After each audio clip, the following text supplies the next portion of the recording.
ई गाना YouTube पर बा। एक बार विनोद बेदर्दी सर्च करे में मिल जाई।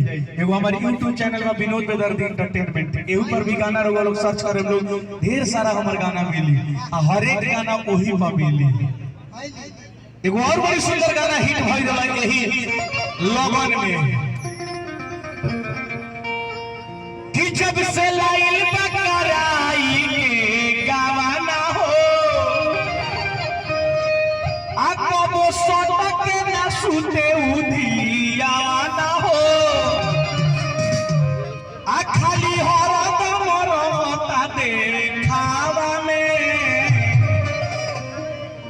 की रोटी और रवे से कोता हमरा तावा में अब जोई है भातार साले हवा में। ये हमार गाना कितना लोग सुन ले तनी हाथ उठा के ईमानदारी से बताई हलो क्या बात है। I love you. एगो और गाना हिट भइल कि हमें ये गोलोई के पीछे रही लागो आओ करे ही प्यार में भइल रही पागल आ सोची कहे के तो से प्यार हो गइल तले दोसर साला लेही के फरार हो गइल।